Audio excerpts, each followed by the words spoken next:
Então, é algo que as pessoas perguntam muito, Padre Paulo, o que é essa teologia da libertação? O que tem de errado nela? Por que o Papa está falando tão pesado sobre isso? É por isso que eu, então, convidei o Padre Paulo. Bom, a partir de agora a aula é do senhor. Muito bem. Bom, a coisa, ela é importante, imperiosa. Por quê? Porque nós vemos que a teologia da libertação aconteceu com ela a mesma coisa que aconteceu com o marxismo depois da queda do Muro de Berlim. Caiu o Muro de Berlim, todo mundo diz, o socialismo não existe. E, no entanto, vejam só, o socialismo não existe e todos os presidentes da América do Sul, exceto da Colômbia, são socialistas. O socialismo não existe, o marxismo não existe. Entende? Quer dizer, é cultural, né? Não, virou a coisa, assim, virou uma presença. Acabou o muro caiu e eles invadiram para cá. É isso que aconteceu quando caiu o muro. Veio para a América Latina. Né? Veio para a América Latina, mas a Europa também está eivada de socialistas em todos os lugares. Né? Obama, ele é socialista, não tem dúvida nenhuma, né? Para não dizer que é comunista às claras. Né? Pelo menos ele não diz isso às claras porque os americanos não suportariam, mas todas as ideias dele são socialistas e assim por diante. Quer dizer, onde é que está o não socialismo hoje em dia? Então nós não estamos notando que o socialismo existe, sabe por quê? Porque o peixe não nota a água na qual ele está nadando. Entende? Nós estamos com o socialismo em todos os lugares. Nossos professores, os padres, psicólogos, jornalistas, políticos, todo mundo tem uma mentalidade socialista. Então é isso que está acontecendo na verdade. Então, a teologia da libertação, ela existe, está forte e atuante no nosso país. Tá? Ninguém mais fala nela. Esse é o problema. Nós estamos aqui diante daquele fenômeno da espiral do silêncio. Ninguém fala nela. Por quê? Porque ninguém nota mais a água na qual nós estamos nadando. Mas, Padre Paulo, com a queda do Muro de Berlim, com o trabalho pesado que o Papa João Paulo II fez contra a teologia da libertação, sem dúvida, o que o cardeal Ratzinger fez quando era prefeito da congregação, e que continua fazendo, como é que dentro da igreja isso ainda sobrevive? Porque as pessoas não notam o que é a teologia da libertação verdadeiramente. Vamos dizer em breves palavras para você que não sabe o que é teologia da libertação, o que é teologia da libertação. A teologia da libertação, ela não é uma ideia, ela é um jeito de pensar. Tá? Então, este jeito de pensar, ele continua atuante. As pessoas continuam pensando daquele jeito. Porque se fosse uma ideia, o Papa poderia condenar aquela ideia e a gente diria, bom, essa ideia é a teologia da libertação. É mais fácil de identificar. Né? Por exemplo, vamos pegar uma heresia, você pega o arianismo. Né? Uma pessoa que diz que o Filho de Deus não é Deus, você diz, arianismo, pronto, condenou, acabou. É um ponto, né? É um ponto, é uma ideia. Agora, a teologia da libertação, né? Como o próprio Papa explica aqui nesse documento introdutório, eu vos explico a teologia da libertação, ele diz, não é uma ideia, mas é um novo jeito de ler a fé como um todo, o cristianismo como um todo. Né? O próprio documento também, no subtítulo número 6, ele diz, uma nova interpretação do cristianismo. Ou seja... Como é que é isso, Padre Paulo? Como é que é essa nova... Porque me parece que aí é que está o veneno, o perigo.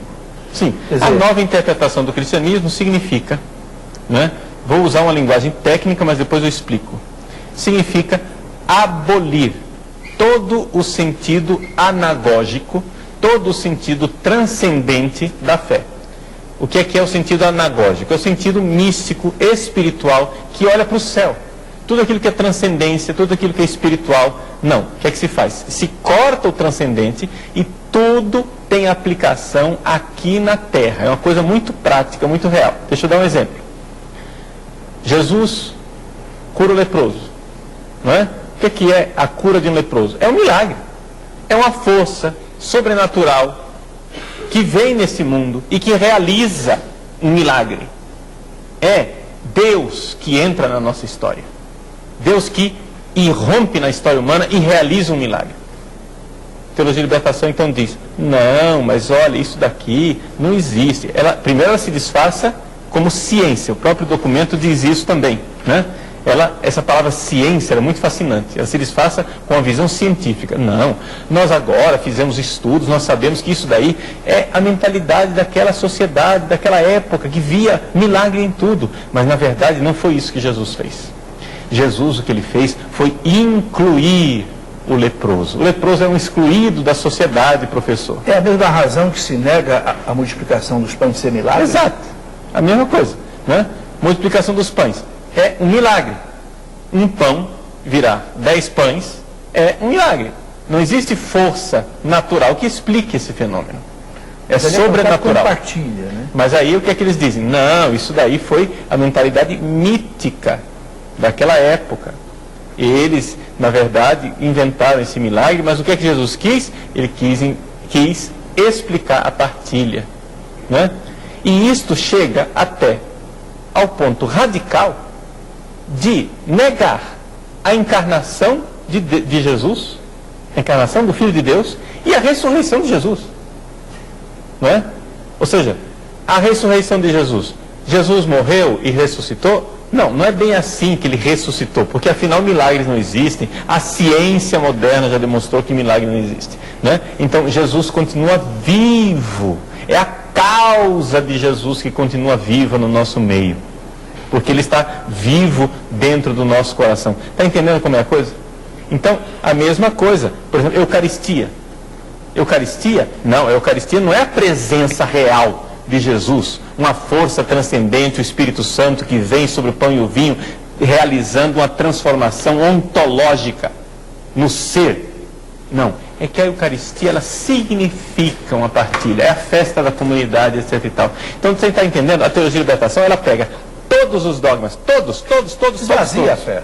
Esvazia a fé, corta a transcendência, corta aquilo que é a verdadeira fé e transforma o cristianismo como um todo num mecanismo de transformação da sociedade. Então é muito fácil você perceber, você que está em casa, né? Você ouve homilias. Se não é na sua paróquia, se o seu padre não é da teologia da libertação na sua paróquia, graças a Deus, mas você já ouviu homilias desse tipo.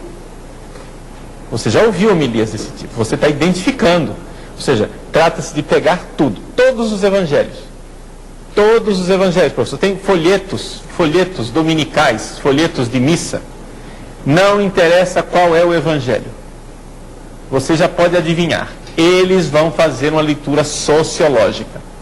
Um dos pontos que eu noto, Padre Paulo, que é assim marcante, querem negar os exorcismos. Não houve exorcismo. Não, o demônio não é demônio, é doença. É outro ponto marcante que aparece nos comentários, até nesse livrinho da liturgia diária. Eu até já escrevi uma vez lá para Aparecida, onde é feito o livrinho, reclamando de que história é essa? De negar que houve um exorcismo. Então Jesus estava expulsando um fantasma da pessoa? Não, não é, é doença, não é? Sim, mas é a redução de tudo que é transcendente ao imanente. Tudo que é espiritual, sobrenatural, divino, há uma força que se explica com a natureza, aqui na Terra. Isto chama-se materialismo marxista. Tá? Então, o documento Libertatis Nuncius condena a teologia da libertação inspirada em marxismo. Aí o pessoal diz assim, tá vendo, Padre Paulo ele é opressor, ele está querendo acabar com a teologia da libertação porque existe uma teologia da libertação boa. Tem uma que é inspirada no marxismo e outra que não é inspirada no marxismo. A nossa não é inspirada no marxismo. Nós fazemos uma boa teologia de libertação. Bom, eu desafio você pode, né, mandar aqui para o programa um e-mail que você me diga um teólogo da libertação, claramente da libertação, que não seja de influência marxista. O único documento que eu conheço que é de teologia da libertação e que não é marxista, foi feito pelo próprio cardeal Ratzinger logo depois desse. Logo depois da Libertatis Nuncius, ele publicou a Libertatis Conscientia, que é a teologia da libertação positiva, propositiva, que no fundo é o quê? A doutrina social da Igreja.